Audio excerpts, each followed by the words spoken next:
Et salut à toutes et à tous et bienvenue à nouveau sur la chaîne Dojo Pop Corner. Donc aujourd'hui, on se retrouve au Let's Play Paris du coup, donc convention première édition du coup de cette convention à Paris au Parc des Princes. Donc je suis actuellement en présence de Todalf et oui, bonjour. et du coup, nous sommes également avec les réalisateurs du jeu In Mortis. Alors tout d'abord, bienvenue. Je vous laisse un petit peu vous présenter peut-être avant d'entrer dans le vif du sujet. Je m'appelle Corto du Four, j'ai le vénérable âge de 27 ans aujourd'hui. Et du coup c'est moi qui ai lancé le jeu sur lequel je suppose le reste. Moi je m'appelle Bastien du coup, je suis développeur sur In Mortis depuis 2020 et je l'ai rejoint parce qu'à la base c'était connu avec Corto sur internet. On a pu tester le jeu. Alors déjà, comment est venue l'idée d'In Mortis? Alors, l'idée on va dire vraiment de la production à la base, c'était que je voulais toujours faire ça. Et un jour je me suis vraiment lancé, mais du jour au lendemain, je me suis fait bon allez là dessus, de suite, j'y vais, c'est parti. Et je me suis mis à bûcher sur le truc. Au niveau du concept, c'est un mélange, on va dire, des genres de jeux et des univers forcément qui me parlent. Souvent plus de la dark fantasy avec un jeu un petit peu punitif, mais en même temps pas trop. Le but n'est pas de créer de la frustration. Oui, c'est ce que j'allais dire. Du coup, il y a une ambiance un peu Dark Souls, du coup. Ouais. Au niveau de gameplay, ce qu'on aime bien dire, clairement, ça résume. C'est un Souls-like, donc un jeu à la Dark Souls, avec des éléments de roguelite. Donc, en gros, à la mort, pour éviter qu'il y ait toujours la même chose de ça, le joueur se voit proposer des sortes de modificateurs qui vont totalement changer la manière dont il va rejouer sa vie et changer notamment le niveau, parce que plus il prend de modificateurs, plus le monde part en couille. Vraiment. Avec la logique que tu viens de définir, là c'est même un peu le gameplay d'un roguelike aussi du coup. Hein. C'est ça, c'est-à-dire que c'est pas un roguelike à part entière, en sens où il y a un niveau généré, c'est pas aléatoire à chaque fois, mais du coup on donne de la rejouabilité via certains éléments qu'on a chopés. Notamment, je sais pas si vous connaissez, mais un jeu qui s'appelle Curse of the Dead Gods. Oui. Voilà, on a pris pas mal de trucs là-dedans, parce qu'il y avait justement une scène de corruption qui était très malin et qui nous a beaucoup parlé. Et voilà, on s'est inspiré de ça. Et du coup, comment vous avez réfléchi tout le game design du jeu? Parce qu'un jeu, en général, le game design est important, mais dans un jeu 2D, c'est 1000 fois plus important quand même. Comment vous êtes fait la réflexion justement de faire évoluer un petit peu votre jeu et l'univers vidéoludique, on va dire en général, et comment se distinguer? Parce qu'à un moment donné aussi, c'est de la distinction. Les jeux 2D, c'est joli, mais encore une fois, c'est vraiment le gameplay qui prime. C'était quoi vos références et comment vous avez fait pour vous distinguer justement là-dessus? Alors, nos références, en fait, il y a un jeu qui a beaucoup motivé la chose, qui s'appelle Hater. Malheureusement, n'est pas encore sorti et ne sortira sûrement jamais. Qui était une sorte de, justement, de dungeon crawler en 2D, isométrique. Alors que la plupart des jeux 2D, généralement, qui reprennent un peu ces codes, sont souvent des side-scrollers, donc vraiment, c'est à plat. Et bon, il y en a énormément, il y en a de très bons, je dis pas, hein, je vois beaucoup. Par contre, c'est du vu et du revu. Et on avait envie de se départager un peu au niveau de du choix de l'angle de vue, tout bêtement. Et après, même chose pour le game design, donc le mécanique un peu light, c'est parce que on s'était retrouvé au fait face au fait d'avoir un Souls-like dans toute sa splendeur, ce qui encore une fois est très sympa, mais on n'avait pas d'éléments comme ça qui démarquaient un petit peu. Et c'est là-dessus où on a voulu mettre l'accent pour justement avoir un truc qui soit moins frustrant qu'un Souls-like, parce que si vous y avez déjà joué au moins une fois dans un Souls-like dans votre vie, vous savez à quel point ça peut être agaçant de recommencer 50 fois le même boss avec le même chemin en évitant les mêmes ennemis 10 fois. Voilà, c'est ce qu'on a voulu éviter et donner un peu de rejouabilité quoi. Du coup aujourd'hui la base des designs des personnages, de l'univers, des monstres, etc. Vous l'avez imaginé au travers de quoi? Donc j'ai bien compris la dark fantasy, mais c'est toi qui design, c'est ça, non? Moi je m'occupe d'une partie du développement et d'une partie du graphisme, mais on a un graphiste à part entière qui nous fait tous les beaux concept art et tout ça, et nous après on itère dessus. Ok, et du coup, les inspirations pour tout ça, c'est quoi? C'est Conan, ou c'est plus Dark Souls pur et dur avec... Non, au niveau de l'inspiration visuelle et de l'univers, pas du tout. On est pour la plupart des gros fans de Warhammer. Donc il y a une bonne petite patte de Warhammer, au sens où notamment même il y a une sorte de panthéon de divinités qui peut être considérée comme ni mauvaise ni bonne, mais clairement corruptrices en tout cas, qui ont l'influence, qui veulent agir sur la réalité. Et même chose après, dans ce genre de registre, on a un peu de sauce Lovecraft qui vient s'ajouter là-dessus. Parce que bon, quand on parle de divinité innommable, souvent ça va quand même plutôt bien ensemble. Et c'est quoi le moteur du jeu? Et justement, est-ce que vous avez des difficultés justement à maîtriser ce moteur-là? Ou est-ce que la vita est belle là et que tout se passe bien? Là, on est sur Game Maker Studio 2, qui a un moteur surtout pour les jeux 2D. Et qui marche très bien pour pixel art, ce qui est notre cas, qui plus est. on avait pris à la base parce qu'il y avait une association avec un autre logiciel qui nous permettait en gros d'avoir de la customisation dans un jeu 2D, ce qui en général est un enfer sur Terre. Voilà. Donc on était parti là-dessus pour ces raisons. Aujourd'hui, je crois pas qu'on est vraiment de premier avec GameMaker. Hein, on râle parce que bon, on est des développeurs, donc forcément on râle déjà. Dès qu'il y a un petit problème, voilà, C'est ça. c'est ça. Mais on n'est pas limité par le logiciel non plus, quoi. Aujourd'hui, nous, on a pu le tester en convention. À quel stade le jeu en est et combien à peu près, on va dire, vous reste-t-il à faire? Je dirais qu'on n'est pas loin d'avoir fini le cœur du jeu, donc il manque quelques petits trucs à rajouter encore. Et surtout, hein, d'ici quelques... je sais pas si je peux dire moi, mais dans pas trop longtemps non plus, on va se mettre quand même à essayer de rajouter du contenu, des nouvelles zones, etc. Ce qu'il va falloir commencer à faire à un moment. Mais le gros, je pense, de la base est là. Et aujourd'hui, du coup, est-ce que déjà on peut tester la démo ailleurs qu'en convention? Est-ce que c'est possible ou pas encore?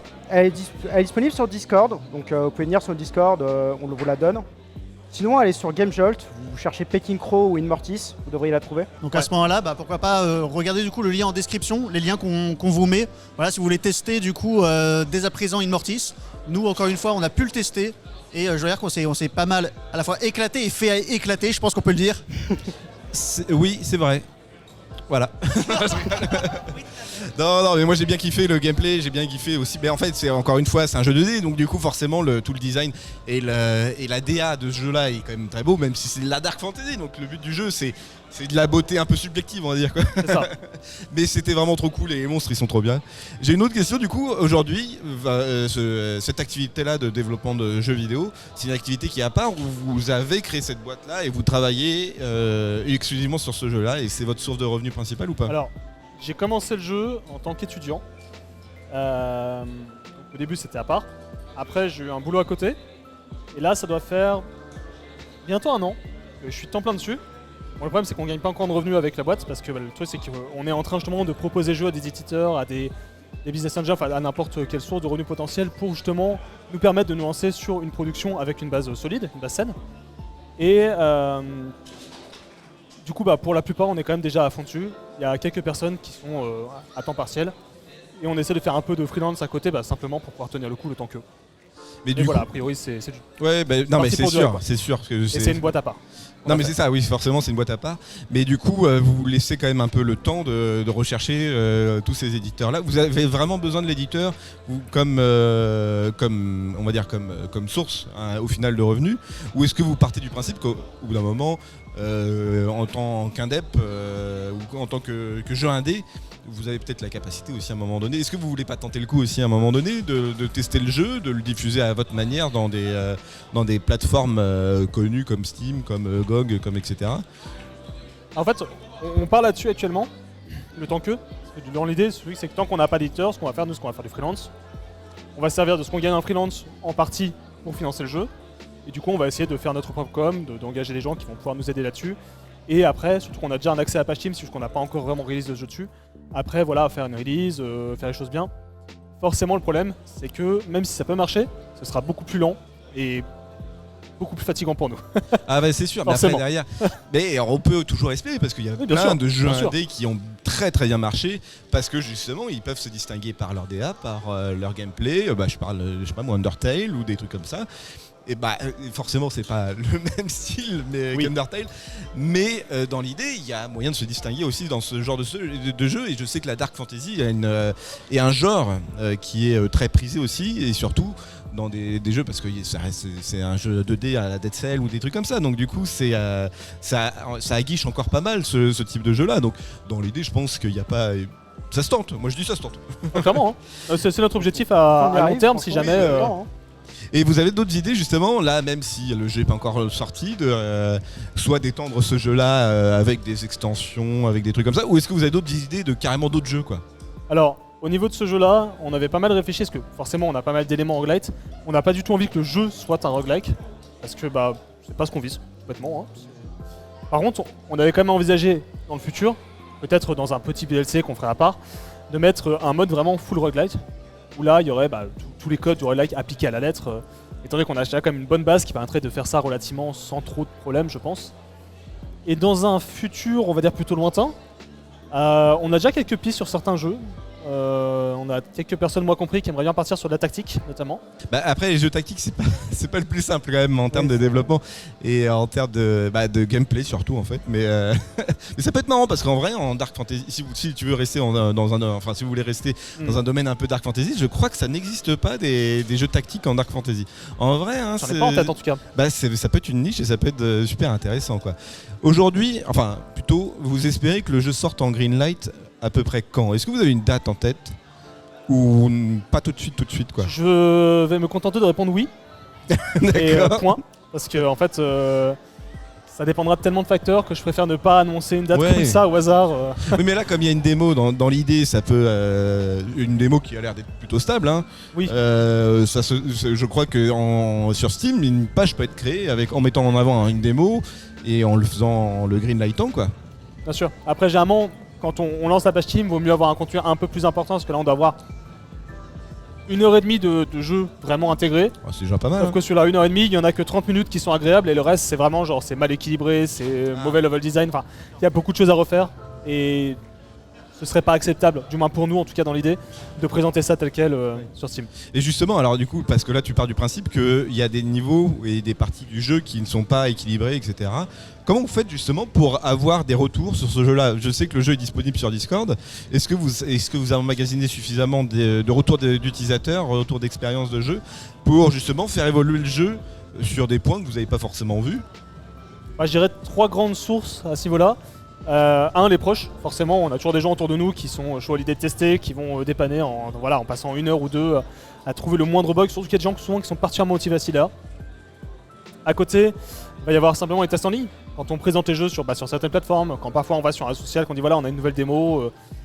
Bon, parfois c'est mal perçu parce que les gens voient ça comme de la pub. Nous, on a surtout besoin de retour pour améliorer ce qu'on a et justement pour avoir quelque chose de plus classe au final. Et les dernières choses, c'est exactement là où on est, c'est la convention. Et là, c'est extra parce qu'il y a plein de gens qui passent. Nous, à chaque fois, on se fait une petite liste de ah tiens, ça pète, ça c'est pas top, ça voilà. Dans tous les cas, quand on fait des petites séances comme ça, des tours, on ressort avec un jeu qui a été grandement amélioré ou au moins, à minima, qui a vu plein de bugs corrigés. Donc aujourd'hui, on s'est fait une super grande liste. Quand Oui. on va rentrer, on va avoir pas mal de Ce soir, ça va être le fun, hein, quoi. Éclat total. Alors avec ce jeu du coup, il y a eu une première expérience avec la 2D, le pixel art.